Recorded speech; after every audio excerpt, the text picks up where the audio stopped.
On s'inscrit véritablement dans cette politique de changement de paradigme, en faveur du renforcement de la nature en ville. I am walking down the street, thanking the Lord I still got my feet.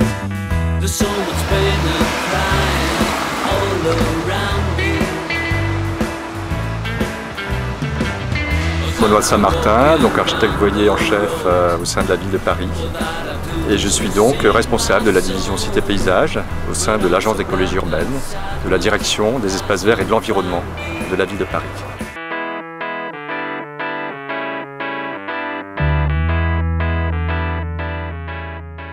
La future règle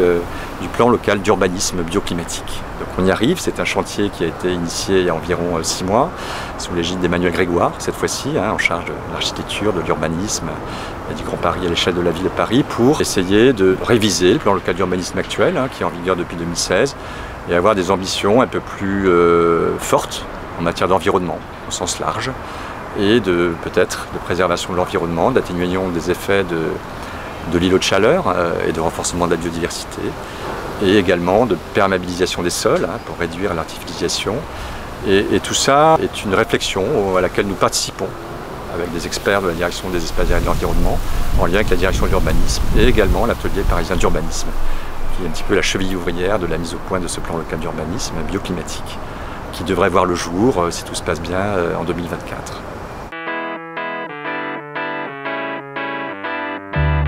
Le plan local d'urbanisme en vigueur depuis 2016 s'impose.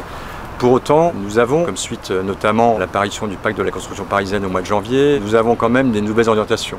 Politique de la maire de Paris, de son premier adjoint, évidemment Emmanuel Grégoire, et Christophe Najewski également. Nous avons même en quelque sorte un mandat pour accompagner en amont du dépôt des demandes d'autorisation d'urbanisme, et même parfois lors de l'instruction, pour essayer d'avoir une préservation un peu plus importante des arbres existants et de la pleine terre, dans le respect du règlement actuel, qui est toujours en vigueur, jusqu'à l'approbation du nouveau plan local d'urbanisme, je vous ai dit, a priori début 2024. Et on sent un mouvement aussi qui répond à des demandes des Parisiens, à des demandes de collectifs, associations, mais aussi à une prise de conscience des grands opérateurs, des bailleurs de logements sociaux, des promoteurs, aussi des grandes entités parapubliques comme les hôpitaux de Paris. Prise de conscience que finalement ces plantations existantes dans ces emprises pourraient être davantage préservées, respectées, même s'il y a des contraintes fonctionnelles de santé publique, pour les hôpitaux, il y a des contraintes aussi de construction de logements sociaux qui sont indéniables, mais une plus grande attention. Donc tout ce travail-là s'accompagne, avec prochainement aussi une charte de l'art, qui sera peut-être co-signée par ces grands propriétaires, parapublics ou privés, mais également il y a tout un volet d'incitatif auprès des copropriétés, pour essayer de davantage planter, voire débitumer des cours d'immeubles, y compris en dehors du cadre des autorisations d'urbanisme. Tout ce travail, on sent qu'il est porté, appuyé, avec des incitations de différentes directions élues. On s'inscrit véritablement dans cette politique de changement de paradigme, en faveur du renforcement de la nature en ville, dans le but, comme on le disait au début, d'atténuer les effets du réchauffement climatique, et aussi peut-être, on l'a vu pendant le confinement, d'avoir une plus grande attention à la ville du quart d'heure, au paysage de proximité. Il est très important aussi d'avoir des espaces verts ouverts au public, qu'ils soient d'ailleurs publics ou même en cœur d'îlot. On explore avec des propriétaires une ouverture d'espace au public, qui ne soit pas forcément, je dirais, propriété publique. Donc on est dans ces différentes directions en faveur de ce que j'appelle le renforcement avec différentes actions de la nature en ville, y compris les espaces publics à végétaliser.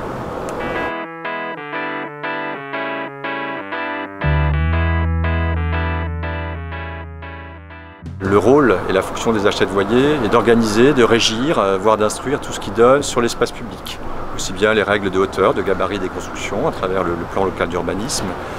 que tout ce qui donne aussi sur le territoire des espaces verts au public, mais aussi des équipements publics. Et plus largement aujourd'hui, depuis les années 1991, les architectes voyers de la ville de Paris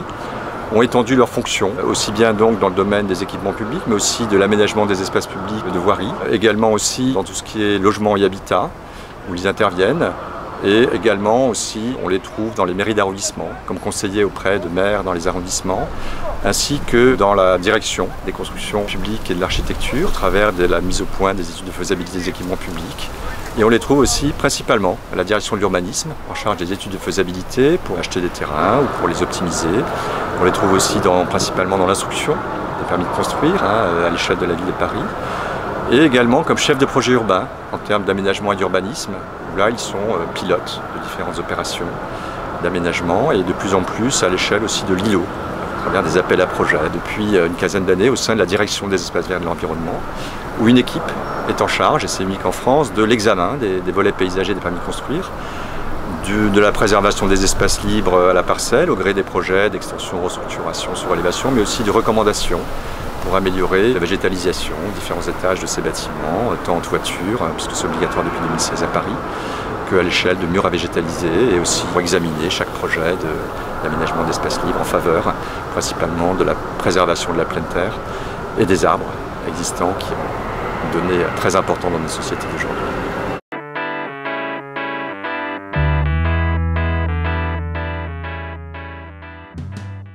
Notre action consiste à accompagner les porteurs de projets ou les constructeurs qui interviennent sur principalement l'espace privé, en cœur d'îlot ou en bordure de rue, pour essayer de renforcer la végétalisation, sachant qu'il y a des obligations depuis 2016 de végétaliser des toitures, mais aussi essayer de préserver davantage les arbres. Donc on leur demande de faire des scénarios alternatifs pour, en cas d'extension, démontrer qu'ils ont pris en compte cette donnée d'entrée que sont les arbres et la pleine terre aujourd'hui. Comme ça, c'est un travail que l'on fait de plus en plus en amont du dépôt des permis de construire. Il y a aussi des déclarations préalables en cas d'abattage d'arbres qu'on regarde de très près avec des experts au sein de la direction des espaces verts et de l'environnement, qui sont des experts sylvicoles. Donc ça, c'est un premier enjeu important, c'est d'accompagner les futurs dépositaires d'autorisation d'urbanisme à l'échelle de la ville de Paris. Et nous le faisons en lien avec la direction de l'urbanisme qui reçoit ces demandes, qui nous relaie en cas d'espace vert protégé sur une parcelle qui est une protection, ou d'espace libre à végétaliser, ou d'arbres présents sur le site qui sont en bon état phytosanitaire. Donc on a tout ce travail en itération qui est mené auprès des constructeurs.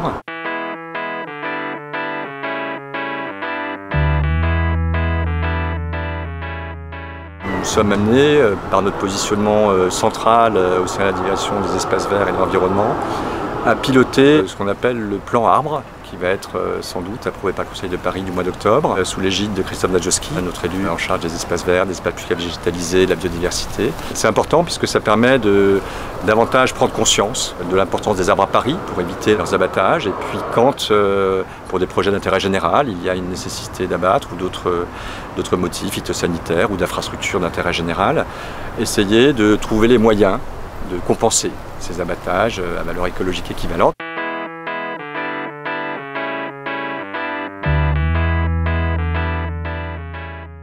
Nous sommes amenés effectivement depuis quelques mois à intervenir comme